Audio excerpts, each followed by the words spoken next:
Good morning everyone. जैसा कि आप सभी लोगों को पता है कि हमने यानी हम सभी ने मिलकर एक नया सेशन स्टार्ट किया है सैटरडे संडे का करंट अफेयर डिस्कशन का। करंट अफेयर डिस्कशन को और इफेक्टिव वे में करने के लिए मैंने तो स्ट्रक्चर निकाला था, स्ट्रक्चर और स्ट्रक्चर 2। उसमें क्या इम्प्लीमेंट चाहिए वो आप मुझे बताओगे जब मैं आपको ये बताने के बाद कि स्ट्रक्चर्स क्या है। तो सबसे पहले मैं बताना चाहूंगा कि आप सभी को पता है कि करंट अफेयर्स का कॉम्पिटिटिव एग्जाम में कितना इंपॉर्टेंस है। करंट अफेयर्स को अगर अपन सिस्टमैटिक नहीं कर रहे तो करंट अफेयर्स अपना पूरा एक साल खा सकता है या तो अपनी पूरी जिंदगी खा सकता है। पास हुए तो ठीक, नहीं हुए तो फिर से वही सर्कल चालू, प्री मेंस इंटरव्यू उसी को। और जबकि अपन करंट अफेयर्स कर ही रहे तो साथ ही साथ अपने स्किल्स में यानी डिबेट कंपटीशन में अपनी डिबेट की जो स्किल है वो भी इम्प्रूव होनी चाहिए। डिबेट की स्किल इम्प्रूव यानी कोई किसी ने अगर गलत टॉपिक बोल दिया तो उसको वहीं पे बोलना रोकना टोकना आना चाहिए। जैसे कि कोई शायर होता है, जैसे मेरे जैसा बंदा, कोई टॉपिक हुआ तो उसको पहले पूरा बोलने देता हूँ, उसके बाद उसको जवाब देता हूँ। अगर उसको बीच में रोकने की कला मुझे आ गई तो बात हो गई। और एज ए सिविल सर्वेंट आपको सभी स्किल्स में थोड़ा थोड़ा तो भी आना चाहिए, यानी जैसे कि पूरे सब्जेक्ट थोड़ा थोड़ा मालूम है तो उसी के चलते अपने को डिबेट भी आनी चाहिए, अच्छी हैंडल करनी आनी चाहिए। क्योंकि अपन जिस लाइन में है वहां पे सब पावरफुल ही मिलेंगे। और इतिहास कहता है कि जो रूलर वीक है उसका साम्राज्य हमेशा घटा है, यानी कोलैप्स पे आ गया, डिक्लाइन पे आ गया। तो इसी के चलते अभी से अपने को स्ट्रांग बनना पड़ेगा। स्ट्रांग के साथ साथ अपन जब तक अपने को लगता नहीं कि अपन अभी पूरे completely as a aspirant, as a servant, as a civil servant preparation चालू नहीं कर रहे तब तक अपन यूपीएससी में डेडिकेटेडली स्टडी नहीं कर पाएंगे। तो अभी मैं सॉरी फॉर द गैप तो सबसे पहले अपन डिस्कस करेंगे स्ट्रक्चर 1, स्ट्रक्चर 2 और ये जीडी का स्ट्रक्चर क्या रहेगा वो, और उसमें भी एक दो मेन पॉइंट्स है वो। उसके पहले अपन यूपीएससी का ये ग्रुप डिस्कशन का सेशन क्यों लाया वो आपको समझा दिया। उसके बाद स्ट्रक्चर 1 में ये है कि एज लाइक राज्यसभा में कैसा एक मेंबर ऑफ सीट ऊपर बैठे रहता है, राज्यसभा का हेड, और उसके बाद वहां पे पूरी सभा में मंडली बैठी रहती है, इधर कांग्रेस, इधर बीजेपी, XYZ जो है वो, और ऐसी टीम बनती है। टीम में एक आध जो यानी लीडर वहां का मेन टॉपिक्स पे बात करने के लिए कुछ समय दिया जाता है, 2-2 मिनट, 3-3 मिनट, और उतने मिनट में आपको वो खत्म करना पड़ता है। तो राज्यसभा में जैसे कि अपन 7 लोग हैं, 7 लोगों में से एक यानी टॉपिक करना तो सभी को पूरे ही है अच्छे से, लेकिन जो लीडर बनेगा उस दिन का उसको वो सभी टॉपिक्स को यानी उस टॉपिक का बैकग्राउंड सभी को बताना पड़ेगा। और उसके बाद उसके 2 टीम बनेंगे। वो टीम में हर एक के टीम में क्या बोलते वो लड़का लड़की एक साथ, यानी कोई मिसबिहेवियर नहीं, क्या बोलते वो जेंडर गैप, जेंडर इनइक्वालिटी, हाँ जेंडर इनइक्वालिटी नहीं रहेंगी किसी के ग्रुप में, कॉमन रहेंगे क्योंकि साथ है, साथ में बराबर हो जाता है। एक लीडर आता, 2 लड़के आते, 2 लड़कियां आती, 3 लड़के 3 लड़कियां आ जाती, ऐसा कॉमन हो जाते। फिर उसी के चलते फिर कोई एक टीम पॉजिटिव पॉइंट बताएगा, एक टीम नेगेटिव पॉइंट बताएगा, ठीक है, और उसी को कंक्लूड करके फिर लास्ट में उसका आंसर कैसा निकला वो बताएंगे। पहला तो लीडर उसका बैकग्राउंड बताएगा,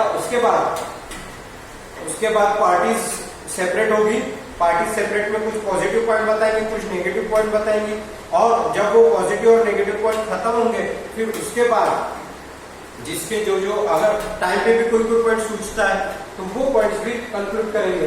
फिर अगर कोई वहां पे कोई पॉइंट बता रहा है तो वो रिलेवेंट होना चाहिए, रिलेवेंट के साथ साथ वो कौन सी सोर्स से बता रहे हो, स्ट्रॉन्ग सोर्स है क्या, वो स्ट्रॉन्ग सोर्स से ही बताना चाहिए।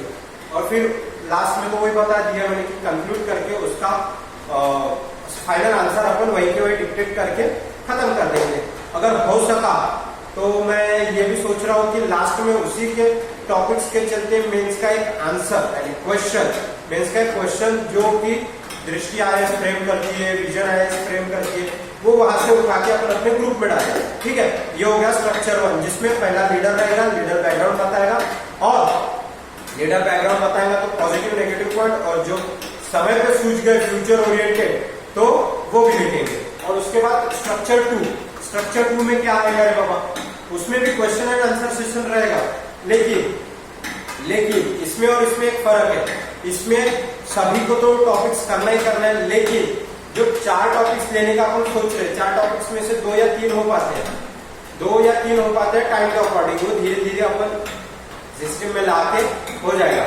3 टॉपिक्स तो होने चाहिए 20 मिनट में, तो उसी के चलते अपन देखो स्ट्रक्चर 2 में कैसा है, सभी को टॉपिक्स तो पता रहेंगे और वो टॉपिक्स कंपलसरी करना है, उसमें से भी जो टॉपिक्स मेन 2 लोगों को या 3 लोगों को दिए जाएंगे उनको वो टॉपिक्स डीपली करके आना है। क्या बता रहा हूं मैं, डीपली करके आना है। यहाँ पे कोई पॉजिटिव पॉइंट नहीं बताएगा, कोई नेगेटिव पॉइंट नहीं बताएगा, वही पॉइंट आप ही को बताना है, आप ही को बताना है, पूरा बैकग्राउंड भी बताना है, हिस्टोरिकल भी बताना है, कल्चर भी बताना है, उसके पूरे पॉइंट्स कवर करना है, socially, politically, economically, regionally, culturally, historically, सभी के सभी पॉइंट्स आप ही को बताना है। और उसके बाद ये जो बाकी की टीम बची रहेगी वो आपको क्वेश्चन ही करेंगे कि ऐसा होगा तो ऐसा कैसा होगा, ऐसा होगा तो ऐसा क्यों नहीं होगा, वैसा होगा तो वैसा क्यों नहीं होगा। इसके लिए आपको पूरा प्रिपेयर होके आना है और पूरा वीक मिलेगा आपको, यानी मंडे को ही मैं वो टॉपिक्स आप सभी के डिस्कशन से वो टॉपिक वहां पे ग्रुप पे ये करूंगा, अपलोड करूंगा, और उसी में से आपको एक एक सिलेक्ट करना है। और हर एक मंथ में 4 संडे में अगर किए तो सभी को पकड़े तो 2-2 टॉपिक आते हैं। ठीक है, खत्म हो जाता। पहला तो समझ गया ये स्ट्रक्चर कैसा है, उसमें पूरा प्रिपेयर हो क्या है, हिस्टोरिकली, कल्चरली, सोशली, रीजनली, और कौन सा पॉइंट था, रीजनली भी बोला, socially, politically, economically, culturally, historically और रीजनली, और टाइम आए तो रिलीजियनली जो है XYZ। फिर मेंबर क्वेश्चनिंग करेंगे, उसमें से आपको उसके फैक्ट भी पता रहना चाहिए। ये हो गया स्ट्रक्चर नंबर 2। और इसका जो फाइनल कंक्लूजन, ये स्ट्रक्चर क्यों बनाया, क्योंकि अपन डिबेट कर रहे हैं, तो अपने को जो अपना क्या कहते हैं उसको, मुलाकात, इंटरव्यू को कैसा टैकल करना, वो अभी से अपन क्वेश्चनिंग पहले तो अपन वर्चुअली कर रहे ना, फिर फिजिकली करेंगे जब अपना इंटरव्यू का कॉल आएगा।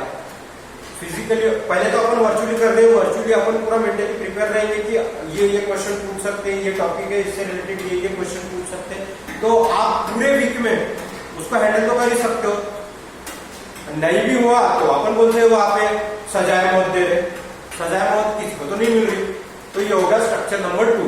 अब उसी के बाद जो भी टॉपिक बताया, अब फाइनल कंक्लूजन पे आता हूँ, वीडियो ज्यादा बड़ी नहीं होनी चाहिए, वैसे भी 8 मिनट की हो ही गई, तो फाइनल कंक्लूजन पे आता हूँ। पहला तो जो टॉपिक्स बताएगा वो कौन से सिलेबस में इंटर रिलेटेड हो रहा है, सिलेबस में कौन से पॉइंट से इंटर रिलेटेड हो रहा है वो बताना कंपलसरी है।